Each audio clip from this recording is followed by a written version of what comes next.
Shalom, puji syukur kita panjatkan kepada Tuhan, di mana pada saat ini kita boleh bergabung bersama di dalam program Teduh pada saat ini. Sebelum kita akan merenungkan firman Tuhan, mari kita tunduk kepala, kita bersatu di dalam doa. Bapa kami yang di sorga, Allah yang kekal, Allah yang kami sembah siang dan malam, kami bersyukur pada saat ini boleh bersama-sama untuk mendengarkan firman-Mu. Kiranya Roh Kudus-Mu boleh bersama-sama dengan kami memberikan pengertian, sehingga firman yang akan kami dengarkan bersama boleh menjadi berkat bagi masing-masing kami. Inilah doa kami, sempurnakan di dalam nama Yesus kami telah berdoa. Amin. Firman Tuhan pada saat ini saya beri judul doa yang sempurna. Mungkin kita pernah mendengar kata-kata bahwa doa manakah yang dapat dikatakan doa yang sempurna di dalam Alkitab? Kita tahu bersama ketika Yesus hidup di atas dunia ini, dia pernah mengajarkan doa kepada murid-muridnya. Di dalam Matius pasal 6 ayatnya yang ke-5 sampai ayatnya yang ke-15. Mari kita buka Alkitab kita di dalam Matius pasal 6 ayat 5 sampai ayatnya yang ke-15. Dan apabila kamu berdoa, janganlah berdoa seperti orang munafik. Mereka suka mengucapkan doanya dengan berdiri di dalam rumah-rumah ibadat dan pada tikungan-tikungan jalan raya, supaya mereka dilihat orang. Aku berkata kepadamu, sesungguhnya mereka sudah mendapat upahnya. Tetapi jika engkau berdoa, masuklah ke dalam kamarmu, tutuplah pintu, dan berdoalah kepada Bapamu yang ada di tempat yang tersembunyi. Maka Bapamu yang melihat yang tersembunyi akan membalasnya kepadamu. Lagi pula, doamu itu janganlah kamu bertele-tele, seperti kebiasaan orang yang tidak mengenal Allah. Mereka menyangka bahwa karena banyaknya kata-kata, doanya akan dikabulkan. Jadi, janganlah kamu seperti mereka, karena Bapamu mengetahui apa yang kamu perlukan sebelum kamu minta kepadanya. Karena itu, berdoalah demikian. Bapa kami yang di sorga, dikuduskanlah namamu, datanglah kerajaanmu, jadilah kehendakmu di bumi seperti di sorga. Berikanlah kami pada hari ini makanan kami yang secukupnya, dan ampunilah kami akan kesalahan kami, seperti kami juga mengampuni orang yang bersalah kepada kami. Dan janganlah membawa kami ke dalam pencobaan, tetapi lepaskanlah kami daripada yang jahat. Karena Engkaulah yang punya kerajaan dan kuasa dan kemuliaan sampai selama-lamanya. Amin. Ayatnya yang ke-14 dan 15. Karena jikalau kamu mengampuni kesalahan orang, Bapamu yang di sorga akan mengampuni kamu juga.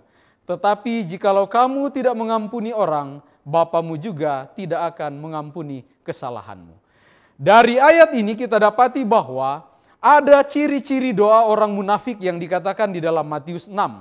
Yang pertama, yaitu mereka suka berdiri dalam rumah ibadat untuk berdoa. Dan yang kedua, pada tikungan-tikungan jalan raya. Dan yang ketiga, mereka berdoa dengan bertele-tele. Apa maksud dari berdoa berdiri dalam rumah ibadat? Kita boleh buka Alkitab kita di dalam Lukas pasal 18, ayatnya yang ke-10 sampai ayatnya yang ke-14. Lukas 18, ayatnya yang ke-10 sampai ayatnya yang ke-14. Dikatakan di sana ada dua orang pergi ke bait Allah untuk berdoa. Yang seorang adalah Farisi dan yang lain adalah pemungut cukai. Orang Farisi itu berdiri dan berdoa dalam hatinya begini, Ya Allah, aku mengucap syukur kepadamu, karena aku tidak sama seperti semua orang lain. Bukan perampok, bukan orang lalim, bukan pesina, dan bukan juga seperti pemungut cukai ini. Aku berpuasa 2 kali seminggu. Aku memberikan 1/10 dari segala penghasilanku. Dari cerita ini kita lihat bahwa orang Farisi ini datang ke bait Allah. Dia masuk ke bait Allah berdiri dan berdoa dengan penuh kesombongan. Dengan penuh tinggi hati. Dia berdoa dan dia menyamakan dirinya, tidak menyamakan dirinya dengan orang lain. Dia menyepelekan orang lain dan mengangkat harga dirinya. Dia berkata bahwa dia tidak sama dengan orang lain. Dia adalah orang yang lebih baik dari orang lain. Dia bukan perampok, dia bukan orang lalim, bukan pesina, dan juga dia berpuasa dan memberikan persepuluhan dari segala penghasilannya. Bagaimana dengan seorang pemungut cukai ini? Tetapi pemungut cukai itu berdiri jauh-jauh. Bahkan ia tidak berani menengadah ke langit, melainkan ia memukul diri dan berkata, "Ya Allah, kasihanilah aku, orang berdosa ini. Aku berkata kepadamu, orang ini pulang ke rumahnya sebagai orang yang dibenarkan Allah, dan orang lain itu tidak. Sebab barang siapa meninggikan diri, ia akan direndahkan, dan barang siapa merendahkan diri, ia akan ditinggikan." Dari cerita ini kita dapati bahwa yang dimaksudkan oleh Yesus tentang doa orang munafik adalah apabila dia berdoa dengan kesombongan dirinya sendiri. Yesus menginginkan ketika kita datang kepada Tuhan, datang dengan segala kerendahan hati, membawa setiap permohonan-permohonan doa kita. Bukan datang kepada Tuhan dengan segala kesombongan yang kita miliki. Mungkin kita pernah mendengar tentang definisi-definisi doa yang beredar saat ini. Tetapi kalau kita buka Kamus Besar Bahasa Indonesia, di sana kita akan dapati definisi dari doa. Di sana dikatakan doa menurut Kamus Besar Bahasa Indonesia adalah sebagai permohonan, harapan, permintaan, dan pujian kepada Tuhan. Jadi kamus kita memberikan definisi doa itu sebagai sebuah permohonan kepada Tuhan yang berisi harapan, yang berisi permintaan, dan juga berisi pujian kepada Tuhan. Lalu bagaimana dengan doa yang diajarkan oleh Yesus, yaitu doa Bapa Kami? Kenapa doa Bapa Kami ini dikatakan adalah doa yang sempurna? Apa yang membuat doa Bapa Kami ini sempurna? Mari kita lihat ayat demi ayat di dalam Matius 6, ayatnya yang ke-9 sampai ayatnya yang ke-13 tentang doa Bapa Kami. Yang pertama, ayatnya yang ke-9. Karena itu berdoalah demikian, Bapa Kami yang di sorga, dikuduskanlah namamu.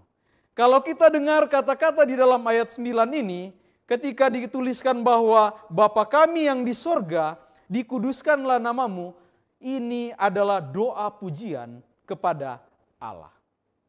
Dan ayat 9 ini memiliki hubungan di dalam ayat 13 bagian C. Kalau kita gabungkan bunyinya seperti ini, Bapa Kami yang di sorga, dikuduskanlah namamu, karena engkaulah yang mempunyai kuasa, kemuliaan sampai selama-lamanya. Hanya Allah yang patut kita puji dan patut kita sembah. Karena Dia adalah Allah yang kudus, yang memiliki kuasa, yang memiliki kemuliaan sampai selama-lamanya. Amin, saudara? Ya, kita harus katakan amin. Karena pujian itu harus kita panjatkan kepada Bapa kita yang di sorga. Jadi kalau kita lihat Matius 6 ayat 9 dengan Matius 6 ayat 13 bagian C, itu memiliki hubungan yang sama, yaitu sama-sama berisi pujian. Lalu bagaimana dengan ayat yang selanjutnya? Ayatnya yang ke-10. Datanglah kerajaanmu, jadilah kehendakmu di bumi seperti di sorga. Kalau Kamus Besar Bahasa Indonesia mengatakan bahwa doa itu harus berisi pujian, maka didapati di dalam ayat 10 kita dapati di sini bahwa doa Bapa Kami berisi juga pengharapan. Apa pengharapan kita sebagai orang Kristen di atas dunia ini? Ya, tentunya kita akan sama-sama masuk di dalam kerajaan sorga. Makanya di dalam ayat yang ke-10 mengatakan, datanglah kerajaanmu. Dan ayat ini berhubungan erat dengan ayat 13 bagian B. Yang dikatakan bahwa karena engkaulah yang empunya kerajaan. Karena engkaulah yang empunya kerajaan. Jadi kalau kita lihat di sini ayat 10 dengan ayat 13 bagian B sama-sama berbicara tentang kerajaan Allah. Dan itu adalah pengharapan saya dan saudara, di mana ketika Yesus datang pada kali yang kedua, kita akan menyambut kerajaannya melalui kedatangan Kristus yang kedua kali, dan kita akan masuk bersama-sama di dalam kerajaan Tuhan. Dan itu adalah pengharapan masing-masing kita. Jadi kalau doa Bapa kami menurut Kamus Besar katakan bahwa doa itu berisi pujian, doa itu berisi pengharapan, lalu apalagi yang ada di dalam doa Bapa kami? Kita lihat ayatnya yang ke-11. Matius 6 ayat yang ke-11, berikanlah kami pada hari ini makanan kami yang secukupnya. Kalau kita baca ayat 11 ini, kita dapati bahwa di dalam ayat yang ke-11 berisi permintaan. Ayat 11 mengandung permintaan kita kepada Tuhan kita. Dan ayat ini memiliki hubungan juga dengan ayat 13 bagian A. Dan janganlah membawa kami ke dalam pencobaan, tetapi lepaskanlah kami daripada yang jahat. Itulah permohonan kita. Kita meminta kepada Allah kita untuk memberikan kepada kita hari ini makanan yang secukupnya. Dan juga kita bermohon meminta kepada Tuhan kita untuk tidak membawa kita ke dalam pencobaan dan melepaskan kita daripada yang jahat. Jadi kita lihat saudara-saudari di sini bahwa doa Bapa kami juga berisi permintaan. Jadi Kamus Besar Bahasa Indonesia mengatakan bahwa doa itu berisi pujian, berisi permintaan, berisi harapan. Lalu, mengapa doa Bapa kami dikatakan doa yang sempurna? Doa Bapa kami adalah doa yang sempurna karena dia tidak berhenti di 3 hal ini. Doa Bapa kami bukan hanya berisi pujian, bukan hanya berisi pengharapan, bukan hanya berisi permintaan, tetapi juga berisi pengampunan. Ada satu ayat yang belum kita baca di dalam doa Bapa kami ini, yaitu ayatnya yang ke-12. Matius 6 ayatnya yang ke-12. Dan ampunilah kami akan kesalahan kami, seperti kami juga mengampuni orang yang bersalah kepada kami. Inilah yang membuat doa Bapa kami itu sempurna. Kalau kita lihat dari awal doa Bapa kami mulai ayat 9, di mana berisi pujian, memiliki paralel dengan ayat 13 bagian C yang juga sama-sama berisi pujian. Lalu ayat 10 yang berisi pengharapan, memiliki paralel juga dengan ayat 13 bagian B, yaitu juga berbicara tentang pengharapan akan kerajaan surga. Lalu ayat 11 berisi permintaan atau permohonan, memiliki paralel juga atau hubungan dengan ayat 13 bagian A yang sama-sama berisi permohonan. Dan ayat 12, dia berdiri sendiri di sana. Di mana mau menekankan kepada kita untuk menyempurnakan doa tersebut, doa itu harus berisi pengampunan. Jadi kalau kita lihat, ini seperti mengerucut seperti anak panah, di mana bagian runcingnya berisi pengampunan. Dan inilah yang membuat doa Bapa kami ini begitu sempurna. Oleh karena bukan hanya berisi pujian, bukan hanya berisi pengharapan, bukan hanya berisi permintaan, tetapi berisi pengampunan. Lalu setelah kita mempelajari doa Bapa kami ini, di mana berisi pengampunan di dalamnya, pertanyaan saat ini, berapa kali kita harus mengampuni? Berapa kali kita harus mengampuni? Ya, tentunya jawaban kita mungkin sama ataupun berbeda masing-masing. Ada yang mengatakan bahwa kita memiliki rasa pengampunan yang tidak terbatas. Ada juga yang mengatakan bahwa kalau mengampuni itu hanya sampai 7 kali. Seperti kata Alkitab. Tetapi mari kita lihat di dalam Matius 18 ayat 21 sampai ayat yang ke-22, di mana terjadi percakapan antara Petrus dengan Yesus. Kita buka Alkitab kita di dalam Matius 18 ayat 21 sampai ayat yang ke-22. Kemudian datanglah Petrus dan berkata kepada Yesus, Tuhan, sampai berapa kali aku harus mengampuni saudaraku jika ia berbuat dosa terhadap aku? Sampai 7 kali? Petrus menawarkan pengampunan itu sampai 7 kali. Karena Petrus merasa bahwa angka 7 itu adalah angka yang sempurna. Bagaimana dengan kita? Biasanya ada istilah orang Manado, kita tidak mengampuni sampai 3 kali. Karena biasanya kita mengatakan bahwa, jangka 3 kali berarti pengampunan kita hanya sampai 2 kali. Tetapi pada saat ini Petrus mau menawarkan bahwa pengampunan itu sebagai angka yang sempurna, yaitu sampai 7 kali. Tetapi Yesus berkata kepadanya, bukan, aku berkata kepadamu, bukan sampai 7 kali, melainkan sampai 70 kali 7 kali. Kalau kita hitung secara matematika, angka 70 kali 7 kali sama dengan 490 kali. Kalau itu sampai 490 kali, bagaimana dengan mereka yang sudah mengampuni sampai 490 kali? Apakah ketika ada orang yang bersalah, dia akan mengatakan, maaf saudaraku, saya tidak bisa mengampuni kamu lagi karena kuota pengampunan saya sudah habis, sudah sampai 490 kali. Apakah seperti itu? Apa maksud dari Yesus mengatakan bahwa 70 sampai 70 kali 7 kali? Kalau kita buka di dalam Mazmur pasal 90, ayatnya yang ke-10, dikatakan seperti ini. Masa hidup kami 70 tahun, dan jika kami kuat 80 tahun, dan kebanggaannya adalah kesukaran dan penderitaan, sebab berlalunya buru-buru dan kami melayang lenyap. Raja Daud mengungkapkan di sini bahwa masa hidup seseorang itu 70 tahun. Jadi 70 tahun ini sama dengan 1 kali masa hidup. Yesus mengatakan bahwa 70 kali 7 kali. Saya bisa katakan bahwa kalau kita memiliki kesempatan 7 kali untuk hidup, tetap kita harus mengampuni. Tetap kita harus mengampuni. Masalahnya tidak ada di antara kita yang sudah hidup 7 kali. Bahkan 2 kali pun tidak. Makanya kita mengatakan bahwa pengampunan itu tidak terbatas. Karena sesudah kita mati pun dan hidup kembali masuk ke dalam kerajaan sorga, pengampunan itu tetap berlaku. Makanya dikatakan bahwa pengampunan itu tidak terbatas. Karena kita tetap mengampuni selama masa hidup kita.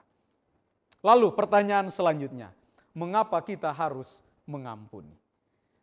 Kalau kita sudah belajar tentang pengampunan itu, yang harus ada kepada kita seumur hidup kita, lalu pertanyaannya, mengapa kita harus mengampuni? Mari kita buka Alkitab kita di dalam Matius 18, ayat 24 sampai ayat yang ke-28. Di sini ada sebuah cerita, di mana dikatakan bahwa setelah ia mulai mengadakan perhitungan itu, dihadapkanlah kepadanya seorang yang berhutang 10.000 talenta. Jadi dalam cerita ini ada 2 orang yang berhutang. Orang pertama berhutang 10.000 talenta. Tetapi dia tidak bisa melunasi hutangnya. Sedangkan orang yang kedua berhutang 100 dinar. Kalau kita buka kamus Alkitab, kita akan dapati bahwa 1 talenta itu sama dengan 6.000 dinar. Dan 1 dinar itu sama dengan upah bekerja dalam 1 hari. Kalau saya ambil upah bekerja dalam 1 hari itu sama dengan 140.000, maka kita bisa hitung hutang orang pertama tersebut. Jadi 10.000 dinar, 10.000 talenta, dikalikan 6.000 dinar, dikalikan 140.000 upah bekerja dalam 1 hari, maka akan didapati 8,4 triliun. Besar, kecil, banyak atau sedikit saudara? Apakah kita pernah mendapatkan uang sejumlah 8,4 triliun? Jangankan memegang saudara, melihat uang sebanyak 8,4 triliun pun saya belum pernah. Makanya kita lihat di dalam ayat tadi, ketika orang yang pertama di dalam Matius 18 ayat 24 berhutang 10.000 talenta dan dia tidak mampu melunasi hutangnya, maka dikatakan raja itu berkata bahwa anak, istri, segala miliknya dan orang itu harus dijual untuk melunasi hutangnya. Karena hutangnya begitu besar. Tetapi ada suatu keajaiban yang saya lihat terjadi di sini. Orang yang berhutang Sebanyak itu 8,4 triliun, dia hanya berkata, maka sujudlah hamba itu menyembah dia, katanya. Sabarlah dahulu, segala hutangku akan ku lunaskan. Ya, begitulah yang sering kita jumpai ketika ada orang yang belum melunasi hutangnya. Banyak sekali alasan. Waktu datang meminjam sesuatu tidak pernah membuat alasan. Tetapi untuk melunasi dia mulai membuat alasan. Sabarlah dahulu. Tapi yang terjadi, saudara, tergeraklah hati raja itu oleh belas kasihan akan hamba itu. Sehingga ia membebaskan dan menghapuskan hutangnya. Luar biasa, saudara. Utang 8,4 triliun dihapuskan begitu saja. Tetapi ketika hamba itu keluar, dia bertemu dengan temannya yang juga seorang hamba yang berhutang 100 dinar kepada orang yang baru dihapuskan hutang itu. Kalau kita kalikan juga 100 dinar dikalikan dengan 140 ribu, maka kita akan dapati hutang orang itu sebanyak 14 juta. Banyak atau sedikit, saudara? Banyak, saudara. Uang sebesar 14 juta itu banyak. Tetapi lebih banyak yang 8,4 triliun. Saudara bayangkan uang 8,4 triliun kalau bangun gereja, berapa banyak gereja yang bisa diselesaikan. Kalau buat KKR, tiap hari KKR tidak habis uang itu dibandingkan dengan uang 14 juta. Kalau saya memiliki uang 8,4 triliun, saudara minta 1 miliar saya kasih, saudara. Tapi masalahnya saya tidak punya. Tetapi orang ini hanya berhutang 14 juta. Memang banyak, tetapi jauh lebih sedikit daripada orang yang berhutang sebanyak 8,4 triliun. Tetapi apa yang terjadi? Ketika orang tersebut menyuruh hutangnya untuk dilunaskan, kata-kata yang sama yang dituliskan di dalam firman Tuhan, maka sujudlah hamba itu dan berkata, sabarlah dahulu, segala hutangku akan kulunaskan. Tetapi hatinya tidak tergerak, saudara. Di sini dikatakan dalam ayat 28, dia menangkap orang itu. Dia mencekik kawannya itu.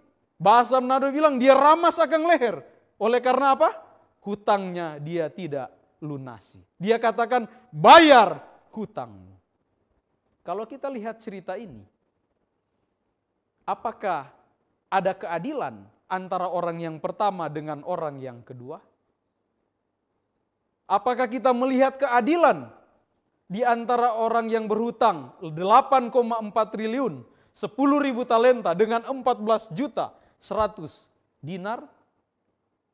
Tanpa kita sadari, ketika kita mengatakan bahwa itu tidak adil, sebenarnya kitalah orang yang pertama itu. Kita memiliki hutang yang begitu banyak. Hutang kita 10.000 talenta, hutang kita 8,4 triliun. Dan kita tidak mampu membayar hutang-hutang dosa kita. Tetapi Allah melalui anaknya Yesus Kristus datang ke atas dunia ini. Yang sebenarnya kita yang seharusnya mati untuk menebus segala hutang dosa kita. Tetapi Yesus menggantikan dengan nyawanya. Tetapi ketika ada orang yang memiliki kesalahan kepada kita, kita tidak mau mengampuninya. Sangat miris, saudara. Kita mau diampuni, tetapi tidak mau mengampuni. Dosa orang itu terhadap kita mungkin adalah jauh lebih besar dosa saya terhadap Allah saya. Tetapi saya mau diampuni, tetapi saya tidak mau mengampuni orang lain. Untuk itu, saudara, di dalam ayatnya yang terakhir yang ingin saya bagikan. Di dalam doa Bapa kami, ayatnya tidak berhenti sampai ayat yang ke-13. Tetapi dia masuk sampai kepada ayat yang ke-14 dan 15. Karena jikalau kamu mengampuni kesalahan orang, Bapamu yang di sorga akan mengampuni kamu juga.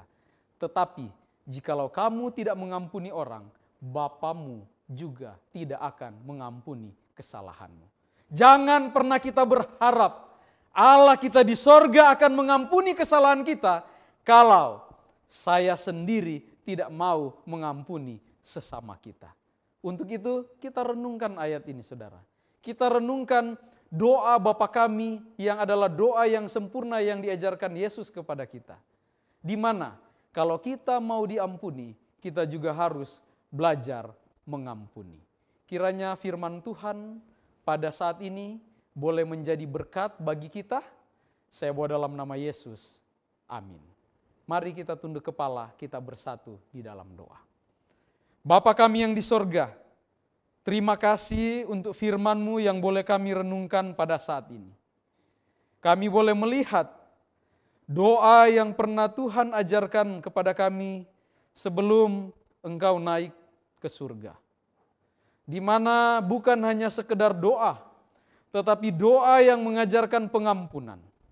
Untuk itu ya Tuhan, kami berterima kasih untuk pengampunan yang Tuhan telah berikan kepada kami. Biarlah itu boleh menjadi teladan yang baik bagi kami untuk juga mengampuni orang yang bersalah kepada kami. Walaupun berat kami menjalankan pengampunan itu, tetapi kami percaya melalui teladan Kristus, melalui tuntunan Roh Kudus, kami akan disanggupkan untuk juga boleh mengampuni satu sama lain. Inilah doa kami ya Tuhan. Dengarkan seruan kami. Mohon ampuni dosa kami, seperti kami juga telah mengampuni orang yang bersalah kepada kami. Di dalam nama Yesus kami telah berdoa. Amin.